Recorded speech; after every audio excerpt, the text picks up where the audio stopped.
Praise God, it's another beautiful Friday and welcome back to Coffee Chat Season 3 where we brew amazing conversations and inspiring stories. My name is Dave Noveno, your host for Season 3. Ayan, mga ka-coffee mates and ka-coffee cakes, we have another special guest for tonight. Pero before anything else, batiin muna natin ang ating mga sponsors. Siyempre, unang-una na dyan ang Hasinia Aesthetic Clinics. If you want to have a beautiful, glowing, and radiant skin, punta na sa pinakamalapit nilang branches. So we have 2 branches around Metro Manila. First is in Shaw Boulevard in Mandaluyong City, and the other one is in NS Amoranto in Quezon City. So for bookings, treatments, and consultations, you may directly contact them at 0929-275-1014 or 0906-208-8183. They are always open from 10 a.m. to 8 p.m. So if you want to have a beautiful and radiant skin, Hesenia Aesthetic Clinics. And of course, we also want to thank Pamper City by OMG, the first and largest Pamper City in the Philippines. Now, it is an aesthetic and wellness center.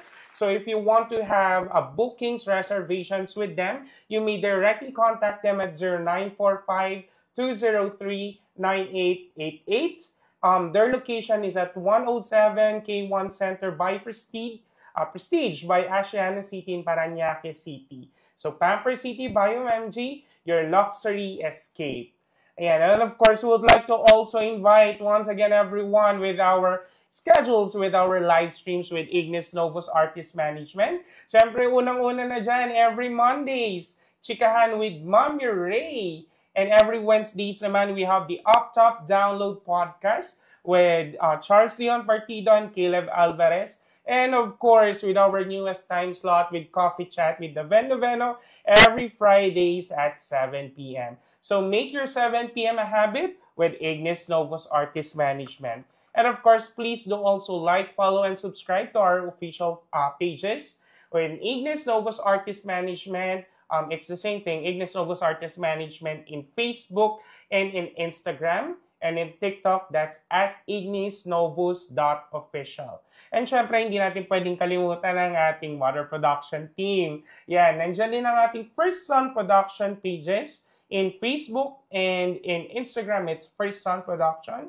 And if you want to replay more of our contents, the educational contents, and mga teasers ng ating upcoming theater shows, short films, and even the corporate events, you may do follow and subscribe to our YouTube account at First Son Creatives. Ayan, and of course, hindi ko napapatagalin guys kasi ang topic natin ay very, very interesting for today. Ayan, of course, ang ating special guest, isa lang naman po siyang Global Master Coach. Ayan, and he's also a book author, no? We'll be talking more about that later. And one of the Rainbow Radio anchor for Radio Magazine. Yan, let's all please do welcome Sir Mike Celis. Yeah. Ayan. Hi everyone. Good evening. Ayan. Wala tayo sa Rainbow Radio. Iba po to. Yeah, welcome to Coffee Chat, sir. So, yeah. While we're having conversation dito, gusto natin chill-chill lang. Of course. So, we have coffee. Friday night. Yes. Please take a sip whenever you like it. Yes, of course. Yan. And then, hello sa mga ating viewers right now. Yan, magandang gabi po sa inyo lahat. So, sir, this is just a kick warmer, no? Can you tell us about yourself? Paano po ba nagsimula si Sir Mike Celis siguro sa coaching journey ninyo? Napagod ako. siguro that's the best way to start it, David. I was in marketing and advertising for 15 years. Oh. And I've done campaigns for, alam mo yon, as in big brands here and abroad. Right. Siyempre, darating yung point, di ba? Na parang if you've done everything that you wanted and achieve mo na siya, tutulungan ka ni universe na, alam mo yon, magpalit ng career. So, at my peak, a friend of mine betrayed me and left me almost bankrupt. I had my own advertising agency then. So, yon, that was a turning point number 1. I was also in a physically abusive relationship back then. So, number 2. So kumbaga, gusto ni universe that time, magpahinga ka muna. Tigilan mo muna yan, di ba? So, I found myself at the lowest point in my life. And that was a time that allowed me to really reflect, what is it that I wanted to do? Mm-hmm. So, while reflecting, I taught sa graduate school ng Ateneo in LaSalle. Mm-hmm. And then, as my way of coping, because I almost killed myself, trigger warning, that time. But then I realized there's nothing else to lose when you find yourself at the lowest point in your life. So, what I did was to post every day on Facebook. Back then, hindi pa uso yung private, di ba? Private mode. So everyone can see it. Yes. And I use hashtag #BestMeEver. Mm-hmm. So today, that is my coaching platform right now. And the title of my books, my talks, and everything else that's associated with me. At naka-copyright siya. So akin na talaga siya. So, ayun, I made use of that. So I post every single day and then got traction from people. People started resonating with all the learnings. I did not rant. Hindi ako pwede ako magwala, di ba? But during the time, I chose na hindi. I'd rather post my inspirational quotes and all, which worked for me because eventually I got discovered by a publisher who asked me to write my first book under the hashtag #BestMeEver brand, which became a bestseller. Yes. Which led me to become a guest in a radio station na malapit dito, Radio Inquirer, during the time, way back in 2018, which then led me to becoming a regular co-host doon. Nagustuhan nila ako. And then, nagustuhan din nila ako doon sa part na parang, okay, very inspirational. You remind us of Oprah, Tony Robbins, ganun-ganon. So when I did my research, ang nakita ko, meron silang sarili nilang coach or they were considered as coaches as well. So that was the time that I decided I want to be a life coach. So, yun, nag-aral ako abroad because wala naman dito noon. Yes. Di ba? Did my homework and worked my way up. And up to now, I'm the only professional life coach na openly gay who has a media program na regularly. Yes, himay-himayin natin yan, sir, no? Kasi there's really a lot of things happening. And what interests me in this conversation right now, no? It's just yung incorporation ng LGBT. Kasi it's alam mo yan, yung hindi siya common right now na magkaroon ng talk show na solely for LGBT. And there's a lot of topics when I was looking at your mga posts. Yeah, because it's about time. Long overdue, actually, di ba? For the longest time, the LGBTQIA+ community has been, ang poster boy lagi pag sinabi LGBT, bading o kaya drag queen. Pero kulang sa representation. Back then, there were efforts of another channel to have a TV show way back in 2004, but it did not really flourish. So, thank God, maraming salamat sa aking studio, Radio Pilipinas. Maraming salamat po. Ayan. For giving me this break to actually anchor a program that is close to my heart, which I feel would help the community move away from the traditional stereotypes na kapag bading ka or kailangan sa entertainment ka, kailangan nakakatawa ka or sidekick ka, but never the main character. People brand campaigns for really big brands here, Unilever, Honda, PLDT. So, alam mo yun, nakita ko na yung mga billboard commercial, lahat. So, I'm fine with that. But then, you would ask yourself, what's the legacy that you want to leave behind? So, nandun ako ngayon. And when I ask myself, what is that one thing, which I would ask you also, that you would like to do for the rest of your life, over and over again, every single day, if you're not paid? Sige nga, ano yung sa'yo? Well, siguro right now po kasi I'm a registered nurse, technically by profession, and currently I'm working in a healthcare industry. Well, hindi nga lang sa hospitals, but it's a different setting, like insurances ang hawak ko right now, no? Okay. And beside from that, passion ko kasi talaga ang theater, live entertainment, and so far, right now, sir, I will coach na, I would say na gusto mo na magstay here. But if you're going to ask me siguro 5 years, 10 years from now, well, I can't answer it yet for now kasi wala pa akong turning point. Now? So it's really doing theater. Yeah, theater. Which particular aspect of it? Being an artist. Yeah. Acting? Yeah, acting. Yeah, and I also enjoy productions kasi nagpo-prod kami kaya medyo toxic nga ang trabaho. Anything about theater. Yun, so it's really something na it's fulfilling for me right now kasi yung theater kasi nagiging output ko siya stress sa work, ganyan. Tapos dito ko siya nilalabas. Oh, which is beautiful. Ayan. So I asked myself the same question back then and my answer was, speak to inspire. So that's what I did. So through my books, through my talks, and everything else that I did, dun naka-align. So even now that I'm in media, it's basically the same thing that I do. Wow. And punta ako sa book, sir, kasi di ba you've authored like a series of books right now? Yeah, 8 titles to be exact. Can you tell us a background story of that, sir? Ano bang means, what made you decide to write that story? Or ano ba yung inspiration ninyo to start that book? Well, to be honest, sabi ko nga, I got accidentally discovered by a publisher.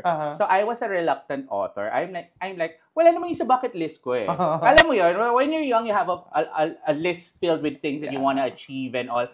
Back then, I just wanted to be rich. I just wanted to be rich. Practical lang. Practical lang tayo, di ba? I just wanted to be happy because, again, during the time, balik lang tayo ng konti, I was coming from a space of wanting to prove myself. Because growing up gay, it's not easy when you're growing up in the 1980s or 1990s. I'm 44 right now. So it was challenging then.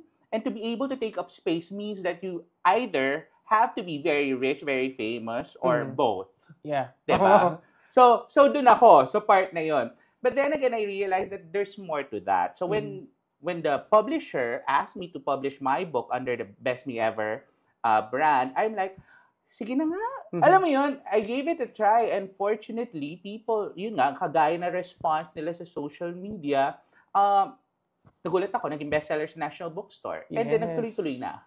And the book is all about self-improvement, right? Self-improvement, inspirational, motivation. Yes. So yun.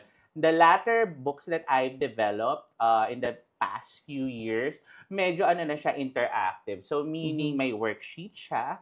So meron ako life coaching planner. So yan. And then this one ilo-launch nga namin. It's the first ever self-coaching book against stigma for the LGBTQIA+ community, HIV/AIDS, and mental health in cooperation with Kampag-Ayo and Love Yourself. Wow! At maganda yan, sir, kasi honestly speaking right now, kahit nasabihin natin na ang LGBT community right now, it's open with the community, but still, there are, di ba, meron pa ring mga hindrances, meron pa ring mga, alam yun, stigma na, and it's a good venue for us to lash out. Ito na yung ano. I think true. That's the sad part then, David, no? That within the community, there are still, elements of discrimination and bullying. However, for that particular one, ang insight kasi doon, when we were conceptualizing it, was that if you're a member of the LGBTQIA+ community, mahirap mag-out. Yes. Diba?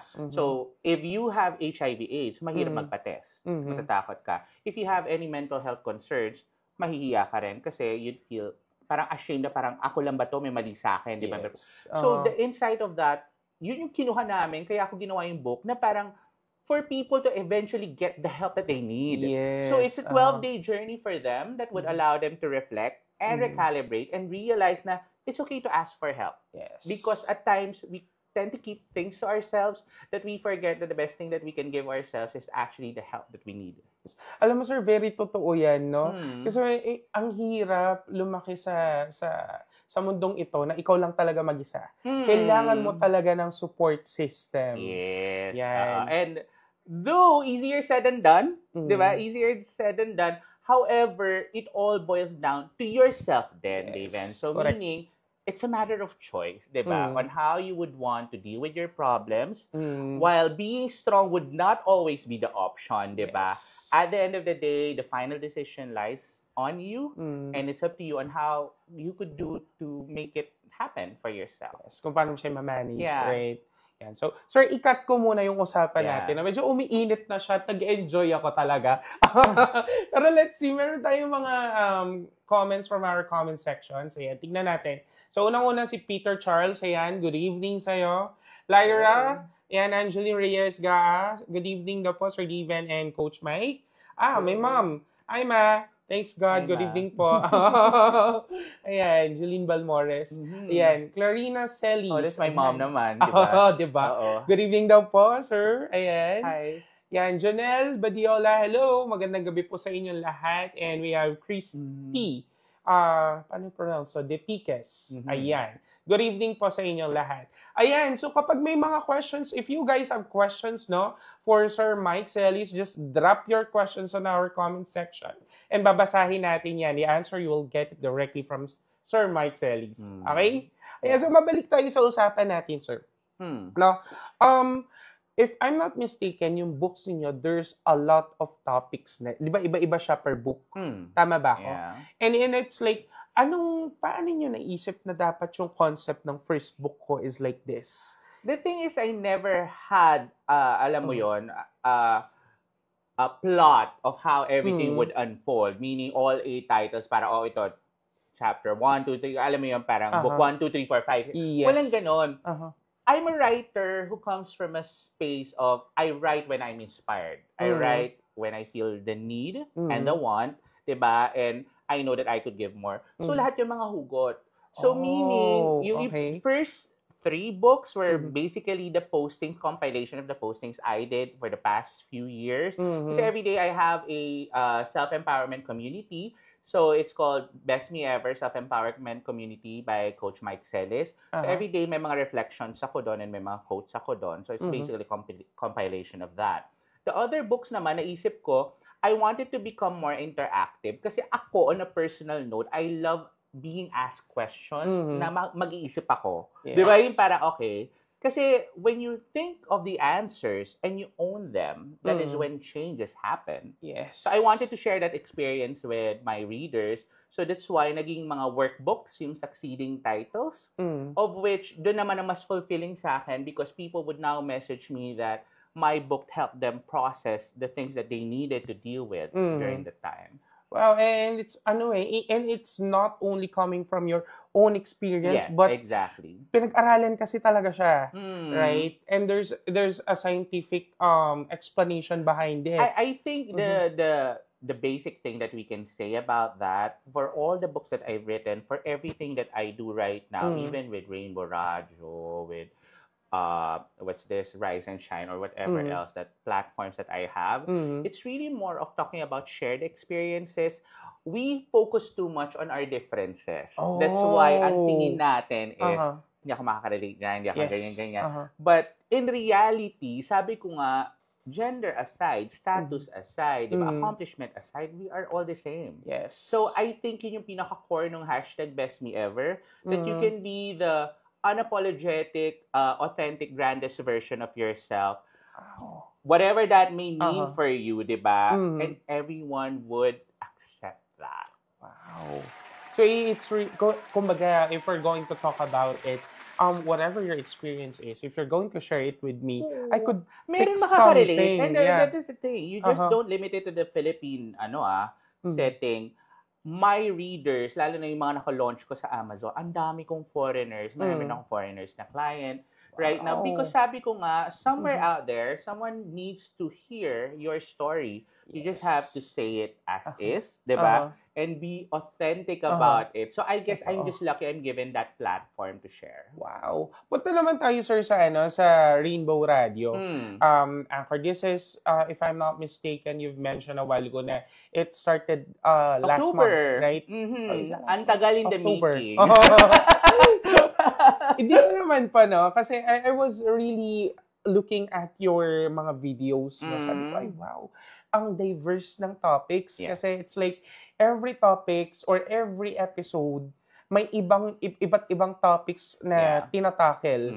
No, how did you conceptualize po ba in this specific program? I think, to be honest, if you would take the gender aside, diba? Meaning, doing with the fact that it's for the LGBTQIA+ community and its allies, basically, we all have, sabi ko nga, shared stories It's the same topics that you can have in a regular talk show program, diba?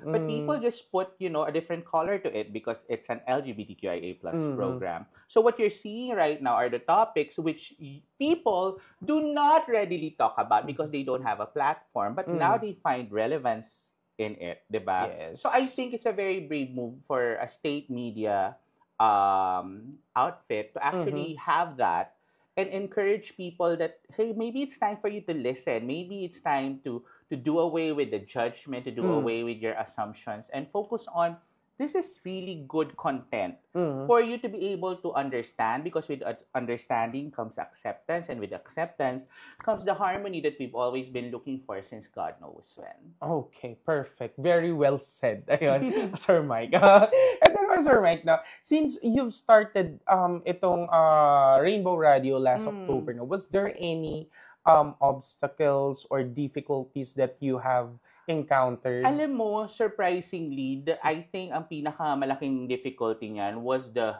pre-production part. Meaning, the interviews, bakit natin gagawin, di ba? Siyempre, ba't nila ako pagkakatiwalaan? Bakit ako mag-host, di ba?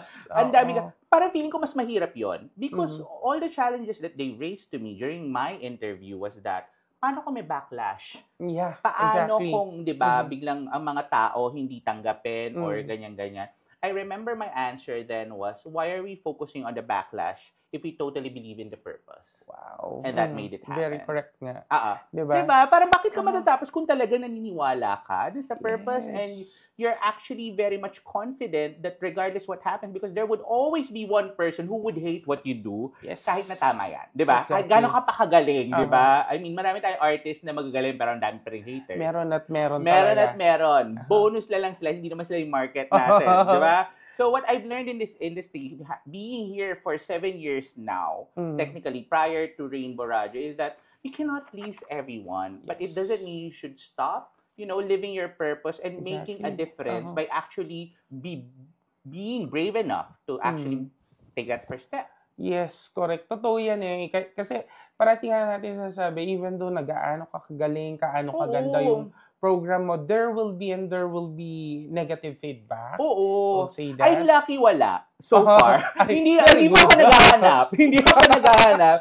Pero so far, I've gotten, yun nga, I'm fortunate to be given this platform and be recognized not only locally, because sabi ko nga last month, nagka-interview ako sa isang Malaysia-based na global website dahil nagustuhan nilang gawing case study ang Rainbow Radio for LGBTQIA+ content marketing. Wow. O, diba? So, sabi ko parang, wow. Sana pinadala nila lang sa Malaysia, diba? International pala ito, correct, diba? Sir, sa lahat ng, well, let's say, i-compile natin lahat ng the books, the episodes that you've done with Rainbow Radio and Rise and Shine, of course. No, and one trabaho, Wednesdays to PM. Ayan, one trabaho, ayan. Ano po ang meron ba kayong pinaka-favorite na topic that you want to discuss to enlighten people, diba, or to inspire people? I think, you know what, David, sa dami ng interviews na nagawa ko ever since I've been a life coach, whether as a host or as a guest, I take each and everything as special. I'm not saying this because it's bola or anything. Pero, every after an interview kasi I assess myself. How did I grow? What was that something that I said, diba, that actually changed me and changed others in the process? So I guess it would be unfair to say that this is my favorite or this is, I love all of them. Of course, there are better ones than than the others, diba? Iba-iba kasing dynamics yan eh, diba? May rapport ba tayo ng host, wala tayong rapport, or the questions were, alam mo yung masyado rigid, or anong ganon. So, I think yon. Let's just put it this way. This interview would be very much like everything else. So, yeah, it's one for the books. All right, perfect. And totoo nga naman kasi, it's not about the episodes. It's not about, it's how you share the information. Yes. Kasi at the end of the day, ang focus naman natin is to inspire people. Yes. Diba? Definitely. And self-improvement, sabi nga natin. Yan. Now, sir, kung hindi ako nagkakamali, a while ago, you also mentioned that you also do coaching for mental health. Kasi magkakarugtong yan wellness, career, medyo well-rounded tayo as a coach. So, my specialty though is self-empowerment kasi nga #BestMeEver. So that's becoming the best version of yourself. Majority of my clients start off with having mental health concerns. But a lot of them also are very much into personal growth. So meaning, halimbawa, what's next for them? They're very successful na. So how can they, succeed even more or transition to another career altogether? So medyo wide siya. Sir, siguro yung next question ko, this is a bit, well, I would say somehow it's sensitive, no? Kasi this is for us, no, na ilapit sa tao na, hey, there are someone here that could help you especially if you have mental health issues. Was there any instances, sir, na meron kayong client na merong, well, let's say, quote-unquote, suicidal attempt or ideations? Yes, I perfectly remember. It has been part of my storyline ever since whenever I'm interviewed then. There's this 17-year-old guy back then. I was in Radyo Inquirer doing my broadcast at 10:30 p.m. ang programa ko noon. Okay. I got a message sa public page ko. May public page ako where people can message me. And then, sunod-sunod na, nagkwento na siya. Hindi ko siya kilala. Wow. And then, magpadala siya sa akin ng picture na, alam mo yun, may knife and all. So, I was on air. Oh. So, I told my co-host then, wait lang, sasagutin ko lang to. So, habang dumadaldal na siya, nagpe-pretend ako rin nagpe-pretend ako nakikinig. Pero, sige, go. Go natin yung ganyan. And then what I did was, I just, kept the guy busy back then. I didn't know this person, but I talked to him after the show. So, as in, tinawagan ko, ganyan. Decided ko, I want to help you. Kasi, he's confused. Okay. Gay guy back then. Binubuli siya because of his appearance and his gender. So, I worked with him for free for 6 months. And then, nawala siya. Nawala. So, akala ko, oh my God, namatay na siya. Alam mo yun? So, hindi ko alam. Hindi ko alam. I don't know, di ba? Kasi naputol yung communication. Naputol. Bigla lang siyang nawala. Do alam ko naman, nun sa sessions namin, getting better, nagkukwento, ganyan. Hindi nawala. Kasi literally. And then, cut to, 3 years after, nakuha ko sa TED Talk dun sa province na katabi ng kung taga saan siya. Okay. I didn't know. I mean, 3 years, di ba? Parang I talked to so many people. Yes. So afterwards, alam mo yun, may nag-message sa akin sa Facebook ko. Bago account niya. Nagpakilala siya. And guess what he said? Ako po yung kinausap niyo dati. Buhay pa po ako. Wow. It broke my heart. And sabi niya, pupuntahan ko po kayo dyan. He was 2 hours away. Wow. From the venue. He went there for the first time. Pakita siya. Hinag niya ako. Naiyak ako. Wow. Kasi parang, oh my God, buhay ka! Buhay ka! Di ba? So just one of those many na parang, oh my God, buhay siya. Yes. Pila, then nag-out na daw siya ngayon. Ganyan. Kasi, oh, good. Di ba? So, yun. Alam mo, sir, na it's really one thing that I've realized. It really matters to have someone that would help you, especially kapag may mga ganitong mental health issues or what. So you just need at least one person, to be honest, diba? Kaya lang sadly, that one person that we used to expect, sometimes hindi kasi nila kaya. Not for anything. There is also value in approaching a professional than just going to people na masyado kang familiar with because magiging bias sila. And if they're not trained, they would give you the wrong advice. Example na mga wrong advice. Yan, para sa mga nanonood ngayon, Okay. Kaya mo yan, lilipas lang yan, di ba? Kaya mo yan, lilipas lang yan. O kaya, arte lang yan, di ba? Inom na lang natin yan. That is so wrong. That's not how you deal with mental health per se. And also, hindi rin naman pwede na parang sabi mo, kalimutan mo lang. Naku, pinakamasama yung kalimutan mo lang. So, please don't go that way. Toxic positivity, if so, I'm not mistaken. Never invalidate the feelings of the people who are suffering from mental health. So, yun. Even if you mean well, pasintabi po sa mga pamilya, kasi gano'n naman lagi, di ba? Yung parang mahal na mahal ka namin, ganyan, ganyan. But sometimes that's just not what they need at that time. They may not need your words, they just need your presence. So I guess yun yung dapat matandaan nila. Yes, and it would really matter, no? Hindi naman ibig sabihin na you have a mental health issue, advice ka ng advice. Sometimes kasi you just have to listen. Dahil yung sinabi mo dyan, Dave, and also one thing that I actually warn people of is that not because you've had it before, let's say you survived a suicidal attempt or you've been treated for a mental health concern, it doesn't mean that what worked for you would work for that other person. Yes. Never assume that. Yes, correct. Because everyone is a unique person. Yes. Individual. Huwag ipilit, di ba? Baka hindi naman, baka makasama pa yun di ba? Never compare your stories because some people, ako nga ito hindi po ito palalaan ng pinagdaanan, di ba? Yes. Nakakabali yung iba, parang ako nga, 10 na yung anak ko, tapos nawala pa kami makain. Ikaw ganyan. ano naman pakialam ko, diba? So, yung mga ganong klase. Exactly, no? You really have to look at that person individually. Yes. Hindi talaga pwedeng, kung what you've encountered When yun you are diba? counseling or you want to comfort the person who has a mental health concern, you have to respect his or her story as is. Yes. Okay? Yun lang yun. Again, it's not about you. Hindi naman ikaw yung bibida-bida dyan bigla na parang ako nga. Hindi naman ikaw may problema, diba? Ako. So, give that person space. Yes, correct. Ayan. Sir, pause lang tayo ulit ha. Tignan natin kasi parang ang dami nating comments sa ating comment sections. Ayan. Yan, Fiona Gale, hello, magandang gabi sa'yo. Good evening. Yan, from Lyra Angeline Reyes. Coach Mike, akyat tayo. Coach Mike, what would be your advice to anyone who wants to be a writer but is having a hard time processing and putting their words out there? Are there any specific practice or method you personally use? Yeah. Lyra? Lyra. Hi, Lyra. Dear, just start. Just start. Alam mo yon, do a mental dump. So meaning just write it as is. Do not overthink. Do not edit yourself. Because when you write it, you're letting your thoughts flow. And then sleep on it.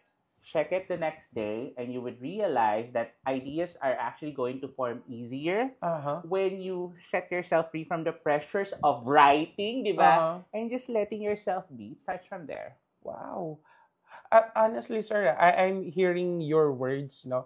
Kasi I myself, sinubukan ko rin magsulat dati. No? It's just that, siguro it's not really yung line of business na for me, no? Kasi I come to realize na I'm better talking than writing. Kasi may mga ganong skills di ba? Na, yes, sige, magaling ka magsalita, but sometimes kasi, iba yung lumalabas sa fluency when you speak. I think naman, David, on that note, it's too early to say that. Because if you really believe in something, writing is a learned skill. Right. It's not innate. Parang gusto ko ulit-ulit magsulat. Magpahinga of paper. So every time that you're giving yourself an excuse that I'm better than this, and if you truly believe in something, I mean, for one, I did not start with broadcast. Right. I never knew I would be. I learned the ropes. I learned how to operate the console. And alam mo yon, lahat. And to converse with hosts and alam mo yung mga guests I learned it.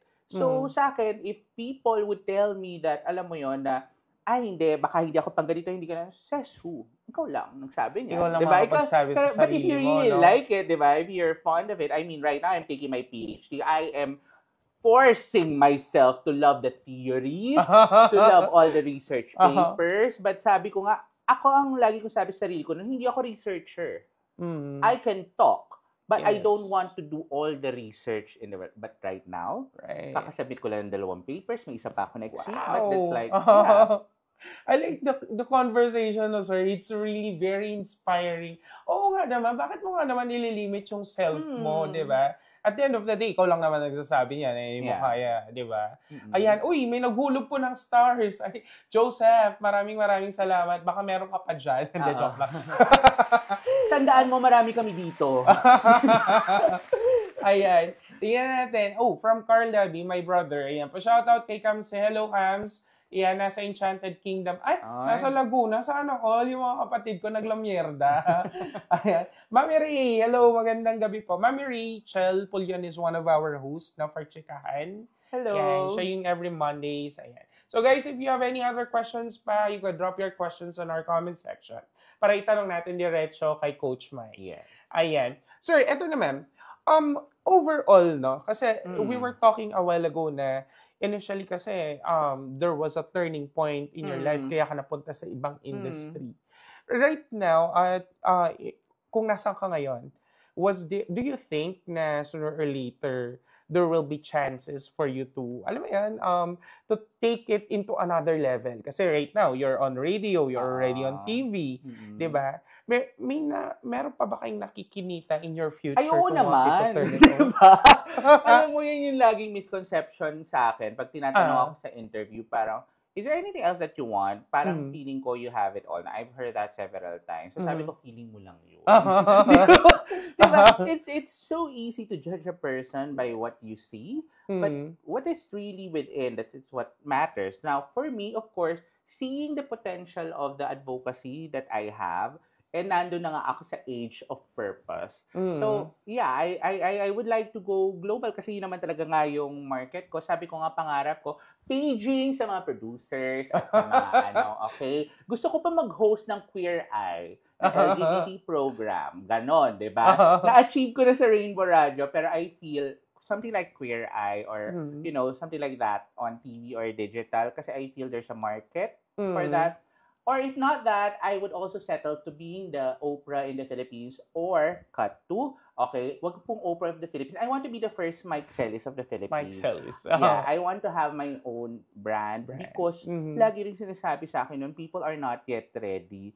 So, ako parang, paano magiging ready? Hindi naman tayo naglalabas ng ganyan. Hindi naman tayo naglalabas ng inspirational na program, di ba? Na may sense at hindi puro intriga, di ba? Yes. Wala ako pinapatamaan. What I'm saying is that the people won't be ready until someone bravely takes the first step. Yes. Di ba? Much like how Rainbow Radio is doing right now. Yes, correct. Totoo nga naman yan. Walang magbabago kung hindi mo sisimulan. Oo, di ba? Walang ganun. Gusto ko yung darating yung panahon, mamimigay din akong kotse. Di ba? Mga 100 cars sa nasa studio. Lahat na nandito sa studio. Bigay ng kotse. May stars. Lahat may stars. Ganyan. Kaya ganyan yung stars para may puhunan ako. Sir, ito naman very interesting, no? Kasi we all know for a fact, ang HIV at AIDS in terms of numbers, they are rising. Yes. Well, maybe because people are now aware that there are testing centers for HIV.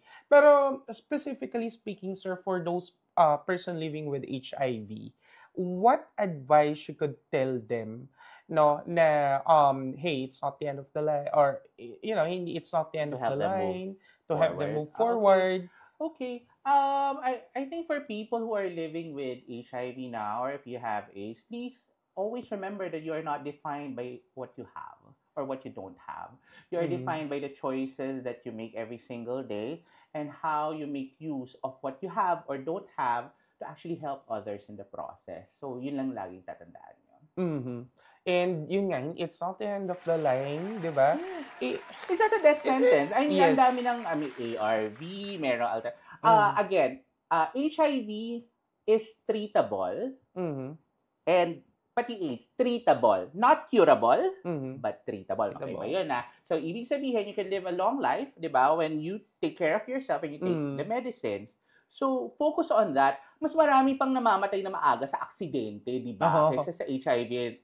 So, don't kill yourself with the pressure that you put on yourself and the judgment that you put on yourself. Nagkaroon na ba kayo ng clients, sir, na very depressed? Kasi this is very common, di ba? Lalo na for those... Meron akong kliyente, tumatalo ng bintana. Totoo, naglalaslas. Bilangan kami, gano'n. But for those individuals with HIV, how do you manage yung management? Is it the okay same? Na sila ngayon Gusto ko lang sabihin, okay na sila ngayon. Ano? Is it the same management ba? Of course, hindi. Coaching, therapy, and counseling is not a one-size-fits-all thing. Correct. You have to understand the person fully from his or her core. You also have to know what you're doing and the strategies that you're using to tailor fit them accordingly. Hindi siya pwedeng, ito, ganyan din, A, B, C, copy. Copy-paste, diba? Parang ganon. Hindi, I wish, ganun kadali. So that's why it's really, ang naiisip nila, sinasabi rin sa akin several times, ang dali ng trabaho mo, kakausap ka lang. Ikaw kaya, try mo, diba? Na parang 3 tao I normally have 3 clients per day, 5 days a week. So, 3 tao, magsasabi ng problema nila, nakaka-drain yun na. Yes. And sometimes, if you're not, a professional, i-absorb mo lahat yun, and you would end up, feeling bad about yourself and even spiraling down. Actually, that's my next question, sir. Yeah. Kasi since you are talking to people, and you're exchanging ito problema ko, absorb mo siya. Paano mo siya pinaprocess on yourself, sir, para hindi siya pumasok? Before I decided to go full-time as a coach, I had myself coached and undergone therapy as well. So I needed to deal with my issues so that I don't get triggered. Diba kasi pag pareho kayo na experience ng tao, pag halimbawa niloko siya, niloko ka rin, syempre, tataas din yung emotions mo. Hindi yung pwede di ba? So you have to be the, the foundation dun sa sa sessions nyo. So I dealt with it. Now, hindi naman pwede maubos din yun because it's a work in progress. So what I do is consistently, after each session, I debrief myself. So meaning I decompress, I take a walk, I think about it, I separate myself from the issue, and then keep my space secured and sanitized from whatever else can affect me. Wow. Well, anong advice, sir, ang mabibigay ninyo for the individuals watching us right now na gusto ring i-follow what alam mo yan, yung journey mo right now as a coach, or maybe, siguro let's use the term live industry. Anong advice ang gusto nyong ibigay sa kanila, sir, na gustong i-pursue din kung ano yung naabot niyo right now? Siguro ang basic advice ko for people would be, don't try to pursue what I achieved. Pursue what you want to achieve, because the world does not need another Mike Celis. It needs another you. Diba? So, yun. Yes, it's just i-pursue mo lang kung kung anong gusto mo. Go lang yan. Support. Diba? Sabi ko nga before, it was also life-changing for me. I got that insight before nakuha ko sa international speaking engagement for a international conference. So, global yon. Nung napili ako, sabi kong ganun din sa organizer, thank you, #road to Tony Robbins. Tony Robbins is the best coach there is worldwide. So, yun. Haba nagalit siya, sabi niya, no mic, foreigner to. Ayan, no mic. Sabi ko, did I say something wrong? Kasi, di ba, idol mo din yun. Idol natin lahat to di ba? Parang ganon. Sabi niya, no mic, it's the #road to the Mike Celis. Mike Celis. Parang, oo nga, di ba? Parang it's fine. Like, so right now, ganun din ako, I look up to people, but lagi ko sinasabi, I don't wanna be like them. I wanna create my own path. And maybe ito yung path na, dinadala ko. Alam mo, sir, talking with you, it's very enlightening na, hey, you always have to remind yourself na if you want to achieve kung ano man yung gusto mo i-achieve, you have to look at yourself, not with the other people.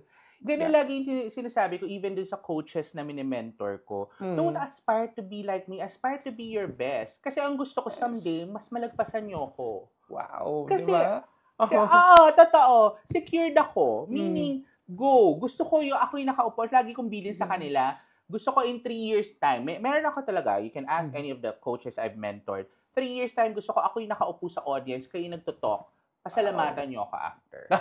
Diba ganun lang? Diba? Ganun lang. Even with the students, I used to teach in Ateneo Lasal. I gave them 3 years after, message me, and then sabihin nyo lang sa akin kung ano nangyari sa buhay nyo. And then I would still be proud of you.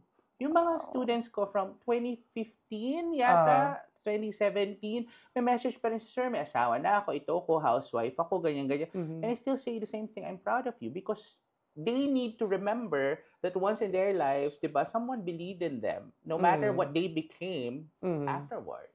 Sir, ito naman, if for example, you were given a chance, babalik tayo, let's go back in time, and mamimit mo personally yung 10 years old younger self of you, young version of you. Ano gusto mong sabihin sa kanya, sir, right now? This is very RuPaul. This is very RuPaul. And 10 years, bigla ako inisip yung 10-year-old person na naglalaro ng 10-20 at mahilig sa unicorn. I would tell the person, tuloy mo lang yan, te.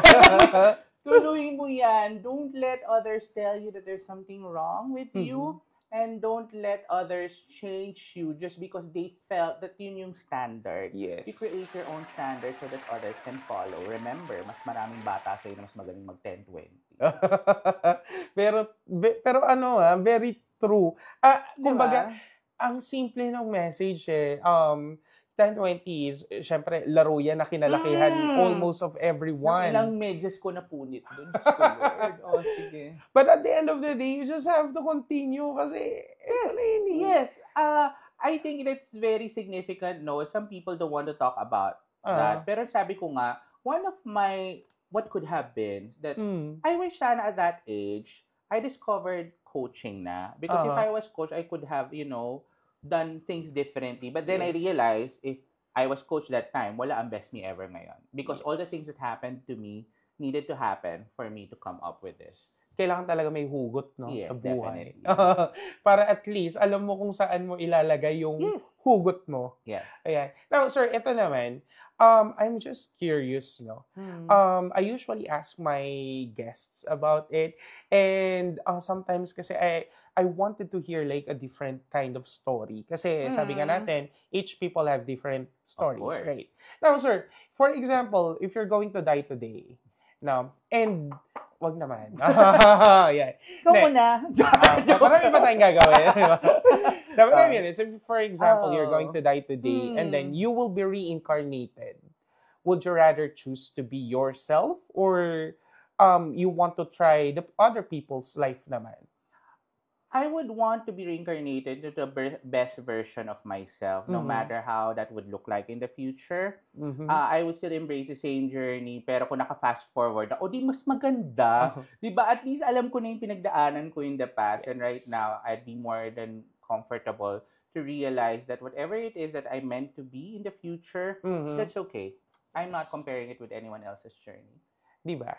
It's like really, eto lang ito talaga ako Ito yun, the best version, di ba? Fast forward na reincarnate, best version. Di bongga na, hindi ka na back to zero, yes. di ba? Alam mo na kung saan mo ipipick yung self mo. Okay na yun. So, yes. And that's good, no? And for those individuals who are watching right now, sir, now, let's say yung mga individuals that they are having difficulties in life, mental health issues or whatsoever there, ano ang advice nyo, sir, na masasabi nyo sa kanila? I guess for people who are undergoing difficult times right now, I think may ginawa yata akong content nun kanina. Remember that it's only temporary, so don't make permanent decisions about it. So all you have to do is, try one step at a time. Whatever it is that you do each and every day, kahit gumising ka lang, it's enough. Don't ever pressure yourself. But then again, remember that whatever you choose now would determine whatever it is that you would get in the future. So isipin nyo na lang anong klaseng future ang gusto nyo and anong magagawa nyo in your current space right now to make that happen. Alam mo, sir, I like that yung binigay mong advice. It's very common for us to hear it. Take it one step at a time. But in reality, kasi ang hirap niyang... Because people feel pressured to make things happen all at the same time, thinking that there's a deadline for something. Yes. Don't hurry life because life is meant to be enjoyed and it can only be enjoyed if you are 100% present in the moment. Correct. And gaya nga ng tagline natin, di ba pinasok ka, life is just like a cup of coffee.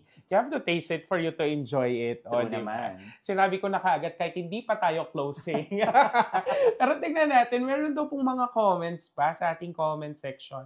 Yan from my mom, sa lahat po ng ginawa mo, kanino mo po dinidedicate lahat ng achievements mo?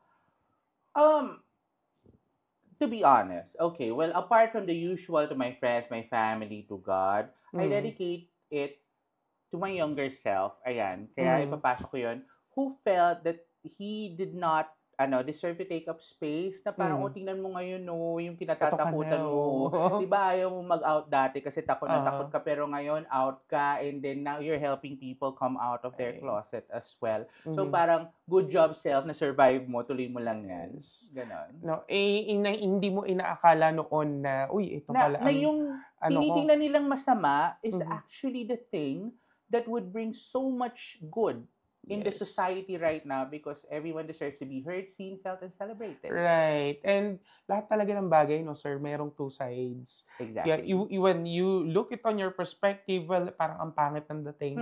Pero at the back end pala, hey, this is something isa lahat. good. So, good or bad, regardless of what happens to you, take it as a lesson, diba? Because that's the only way you can, embrace it and use it as you move forward in life. Yes, nice. Ayan. Meron pa tayong isang question dito from Lyra ulit. Coach, I've explored and still exploring different paths as a multi-media artist student, or art student, sorry. But what if I'm still not sure what I really want to do or pursue in the future? Alam mo, I think this is very common na question, no? Pause. Lyra, pause. Okay, you might be, too pressured to just continue whatever it is that you've started. But I started from scratch. I dropped a 15-year career and chose to be a coach. It's really about asking yourself, what is it that you truly want to do if there was no limitation and everything was possible that would genuinely make you feel happy, complete, and fulfilled? Wow! Napawaw na lang talaga ako. Ang ganda kasing pakinggan eh. Totoo nga naman, di ba? Nasa sa'yo kasi at the end of the day, it's really your decision, di ba? Path mo yan, it's up to you kung anong susundan mo. Ang dami kasi tao nang hinayang. Lagi din, ganun yung sinabi sa akin, ba't ka magko-coach eh? Alam mo yan, nandiyan successful. Gusto ko, di ba? Pwede yun. So, yun. Correct. No, and sabi nga nila na kapag ang isang bagay is gusto mo, mag-grow at mag-grow yan di ba? Yes. And you won't make excuses. Yes, exactly. Ayan, so sir, unfortunately, we have to cut our talk today. Ang bilis ng 1 hour, di ba? Ayan, pero syempre, before we totally end for today, Coach, saan ka ba namin pwede i-contact? Saan ka ba namin mapapanood? Okay. You could use this time to plug your social media. Baka meron kang mga gigs or upcoming. Yeah, so the floor is yours, Coach. Okay, so you can just Google my name, Mike Celis, that's MYKECELIS, or visit www.coach-mikecelis.com. You can catch me every Wednesday, 2 p.m. at Radyo Pilipinas for One Trabajo, every Fridays at Rise and Shine Pilipinas, PTV4 at 6:30 a.m., and of course, every Saturdays, 11 a.m. at Rainbow Radio, 12:78 a.m. on your AM band, and with live stream on Facebook, YouTube, and the PBS app. Ayan. And also, I'd also like to ask if you can vote for me. I've been shortlisted for the third consecutive year as the first and only Filipino to be included in the top 30 global gurus in coaching. So it's a worldwide listicle. If you can vote for me, it's under globalgurus.org. You just enter your name and your email and then look for my beautiful picture. And then vote for me. Voting is 30% of the total criteria for judging. The rest is all about the credentials and the body of work. Ako na pong bahala. Maybe, sir, boto niyo lang. Yeah, maybe, sir, you can tell us what this Guru Award is all about. So, naubos yung English ko. What's this Guru Award? So I'm fortunate enough to be the first and only Filipino to ever make it sa list. So kasama ko dito yung mga Simon Sinek, Tony Robbins, Marsha Williams, yung naka-discover ng Man Smith, mga industry leaders.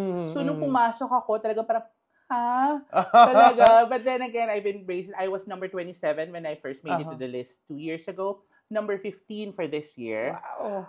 I'm hoping na makapasok pa rin. Kahit tumaas, kahit tumaba. Basta, alam mo yun, basta makapasok lang because it's about representing not only the Filipino community, but the LGBTQIA+ in general because there are not much known LGBTQIA+ coaches worldwide. And it's already a big thing, sir, ha? Yes. Kahit nasabihin natin you're on top 15, that's top 15. Ano ba, top 30? Yun lang makatabi ko yung mga idols ko na parang, uy, di ba? Parang ganon. So, tapos nila-like na nila yung post ko. Parang, dati nababasa ko lang kayo. And ngayon, yun. I'm hoping that other Filipinos would also make it sa list. Alam mo, very positive talaga yung vibes niya, sir. Naniniwala talaga ako na if you're really very positive with your vibes, maganda at maganda yung kapupuntahan mo. Diba? Tingnan mo naman. Huwag mo muna kukuhain ng diba? Ay, syempre, no? Mahaba pa ang tatakbuhin natin. May programa pa tayo bukas. Correct. Okay, sige guys. It's another 1 hour that has lapsed. But before we totally end for tonight, again, we would like to thank our sponsors, Hesinea Aesthetic Clinic. So if you want to have beautiful radiant skin, punta na sa pinakamalapit nating branches. The addresses are flashed on the screen. You may directly contact them at the number as well flashed on the screen. Open every day from 10 a.m. to 8 p.m. So, as in aesthetic clinics, if you want to have a radiant and beautiful skin, punta na. Alright? And another one, we would like to also thank Pamper City by OMG, an aesthetic and wellness center. So this is, the first and biggest Pamper City in the Philippines, your luxury step. So for reservations, you may directly contact them at 0945-203-9888. and they are located at 107 K1 Center by Prestige in Asiana City in Parañaque City. And then again, guys, we would also want to invite you once again to please watch our live stream with Ignis Novus Artist Management. Syempre, unang-una dyan every Mondays is Chikahan with Mami Ray, yan, 7 p.m. And then every Wednesday, we have Up Top Download Podcast with Caleb Alvarez and Charles Dion Partido. And of course, every Fridays naman, ang Coffee Chat with the Ven Noveno. So make your MWF habit with Ignis Novus Artist Management. And of course, syempre, last but not the least, would like to invite as well to please do like, follow, and subscribe to our official fan pages. In Facebook and in Instagram, we have Ignis Novus Artist Management.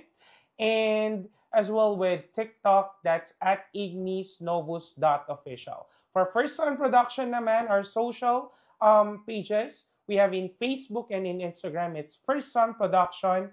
And again, if you want to watch more of our contents in mga teasers of our upcoming shows, theater man yan, films, or even corporate events, please do follow on our YouTube account at First Son Creatives. And once again, my name is David Noveno. My social media is in Facebook is David Noveno, and in TikTok it's also David Noveno, and in Instagram it's king_mo_ako.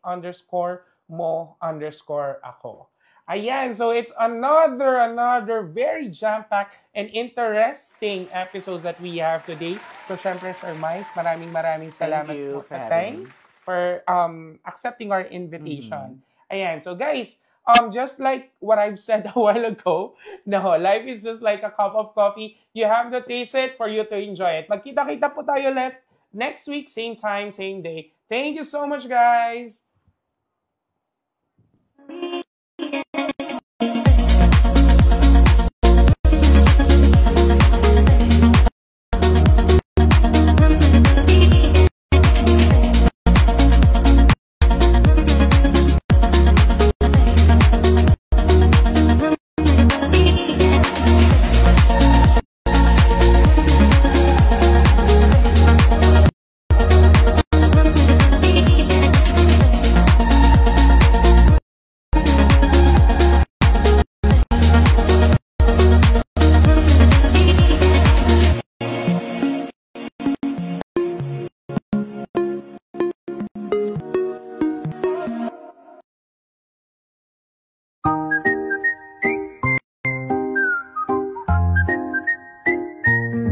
Step into a world where beauty meets grace, a pampering haven, a peaceful space.